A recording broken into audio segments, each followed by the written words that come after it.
the better way to looking to take and make reality our Olympic boxing. Rules, and there's an order, and the WBC is the WBC. I cannot compare to anybody else. And he signed a contract. He fought to fight for the WBC title. But you, the WBC, think that you better than everybody, don't you? So since you, the WBC, and you got the fucking green belt, which don't mean fucking shit. Terence Crawford has just been hit with the unimaginable. The WBA president has officially revoked his boxing license, and it all comes only days after Crawford filed a $50 million lawsuit against the WBC. He did not comply with the rules. Then he moves up to super middle and makes the fight of the century, beats Canelo, makes $50 million or around that. The WBC absolutely is not going to charge 3% of such an amount. What started as a minor disagreement over sanctioning fees has exploded into a full-scale war between Crawford and the most influential bodies in boxing. This isn't just another controversy, it's a direct challenge to the long-standing system that has governed the sport for generations. Crawford's move shook the foundation of boxing, and the backlash has been fierce. Mauricio Suleiman fired shots, Ryan Garcia called him cowardly, Eddie Hearn compared him to someone skipping out on a restaurant bill, and Tim Bradley says the issue goes far deeper than money, it's about control. So how did one lawsuit escalate into Crawford getting exiled by the very organizations that once praised him? Let's break it down. Paying your ass shit. Fuck you talking about pay you $300,000. What makes you so motherfucking better than any other sanctioned bodies? Huh? Not long ago, Terence Crawford, undefeated welterweight king and one of the best pound-for-pound fighters in boxing, shocked fans by suing the WBC for $50 million. He accused them of corruption, favoritism, and unfair ranking decisions after they stripped him of his belt. The trouble began when Crawford refused to pay WBC sanctioning fees following his massive fight with Canelo Alvarez. In response, the WBC removed him from their rankings entirely. Made a very clear 0.6%, which is $300,000, with $225,000 going to the Jose Sulaiman Boxers Fund, which is to help former fighters in need. Crawford didn't stay quiet. He struck back through the courts, claiming he was being punished for calling out the truth. But the next twist was even more stunning. Within days of his lawsuit, the WBA revoked his boxing license, citing disciplinary issues and violations of fighter conduct. In simple terms, Crawford's battle with the WBC may have cost him his standing with the WBA, a move many see as retaliatory.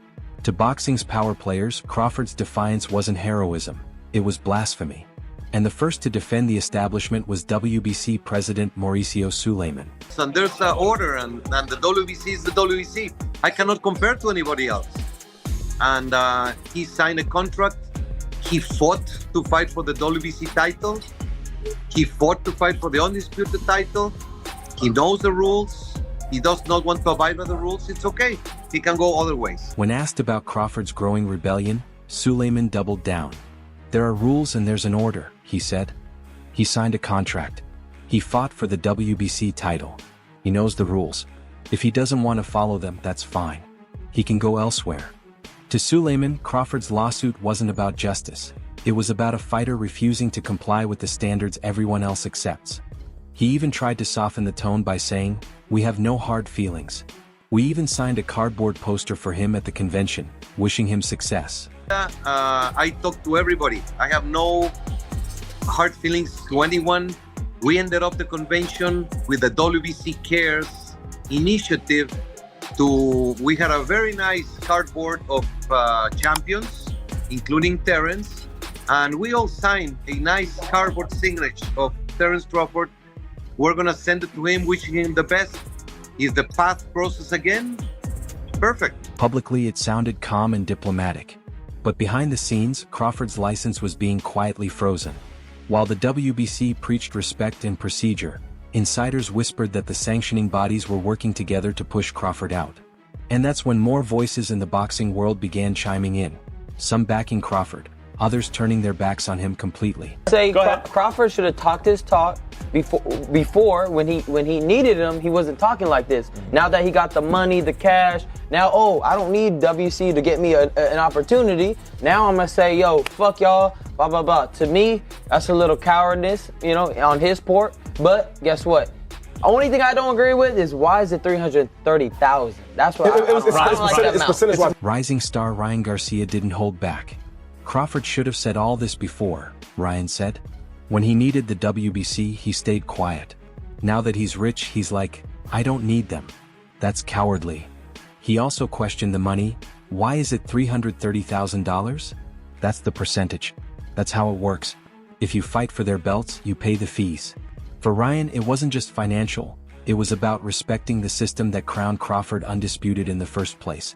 A generational divide became clear. One fighter defending the structure, another trying to dismantle it. But then a retired champion entered the conversation with a theory that shook fans. Already know the damn rest, hey? Oh, this Terence Crawford is going on. But they all missing it. He missing it too. This ain't about no damn WBC. Boxing analyst and former champion Tim Desert Storm Bradley didn't sugarcoat anything. Y'all already know the rest, he said. This ain't about the WBC. This is about Hamza Shiraz. It's about him getting that belt without having to go through Crawford. I'm gonna keep the buck with you. Oh, I want y'all to think, man. I told y'all, this the channel to make y'all think. This about Hamza Shiraz. Bradley suggested the sanctioning bodies weren't punishing Crawford for unpaid fees. They were clearing the runway for their preferred fighter. He connected dots many fans missed. Hamza Shiraz, backed by powerful promoters, was suddenly fast-tracked for a title shot after Crawford was stripped. Whose fighter is that? Think about it, Bradley warned. It's about him getting a strap. That's what this is about. Whose guy is that? Who guy is that? Think about it. That's what this is about. It ain't about the money. This is politics. It's about power, not principle. His comments sparked heavy speculation. Was Crawford being sidelined not for money, but to protect the sanctioning body's control over who rises and who gets pushed aside? And while Bradley highlighted politics, promoter Eddie Hearn focused on the practical side and delivered one of the most memorable analogies of the entire saga. He did is a little bit like going out to a restaurant, having all the best caviar and lobsters, and the bill comes and you go, I ain't paying that, and you just walk out. Eddie Hearn, known for his bluntness and business-minded approach, broke it down like this. It's like going to a restaurant, ordering all the best caviar and lobster, and when the bill comes saying, I'm not paying. He continued, you wanted to be undisputed, right? You wanted the belt. Well, you can't enjoy the meal and then walk out without paying. Those are the rules. You sat down at the table, you wanted to eat all the good stuff. You got to pay your dues and you got to pay your bill. Now what he will say in answer to that is, yeah, but the bill's too much. It's like, no, the rules are their rules. They can actually inflict a 3%. Hearn did acknowledge Crawford's point that the sanctioning fees were high, but reminded everyone that the rules are in place for a reason. He even said the WBC lowered their usual 3% fee to under 1%, claiming Crawford owed closer to $300,000, not millions. Sanction fee across your whole purse. What Maurizio's saying is, no, what we did, it actually worked out at 0.06 or 9 or whatever it was. But Terence is looking at it going, well, it's 300,000. But it does. You wanted the opportunity to call yourself an undisputed champion. To Hearn, this wasn't corruption. It was simply the price of prestige. But to Crawford, it was proof the system is stacked against fighters who dare to speak out. And that leads to the bigger issue. This fight was never just about money. It's about who will control boxing's future. By losing his WBA license, Crawford is effectively shut out from competing under any major sanctioning body. He isn't officially banned, but his name has disappeared from the rankings. Without those approvals, no promoter can set up a standard sanctioned fight for him. In short, he's been blacklisted, exiled from the very system he helped define. And it is just regrettable, not even a thank you or I'm sorry, taking a different route, no response. I wish him the best. But this is not The WBC is huge, it's great, it's about greatness, and I'm relieved, to tell you the truth. Insiders believe this was retaliation for his $50 million lawsuit, a warning to any fighter considering the same. For Crawford, this means no sanctioned matches, no title defenses, and no WBA-approved paydays. It's boxing's version of being erased, not for lack of talent but because of politics. But here's the twist. While they think they've silenced him, this might actually amplify his voice. Crawford's fight reignited a decades-old debate. Should fighters be required to pay sanctioning bodies that already profit from their names? Or is it finally time for transparency? You don't have to be a fucking rocket scientist to see what's going on with all these guys. They're all these guys that are crying the loudest are the fucking problems. They're the problem, every one of these guys. Even Dana White, head of the UFC, recently weighed in, calling boxing structure outdated, bloated, and broken. Errol Spence Jr. added that sanctioning bodies need accountability. "We don't know if the fees are funding fights or funding parties," he said. Definitely change. We definitely see, there need to be some account of where's the money going, because, we don't know. Is it going to, because all we see is like them having, big dinners at fights and big dinners fights and, they have big, what's the things they be throwing? Big annual, conventions and things like that. So fans are asking the same question. If fighters like Crawford can be stripped, sued, and silenced for speaking out, who really runs boxing? Crawford may have lost his license, but the uproar he caused could spark the biggest reforms the sport has seen in decades.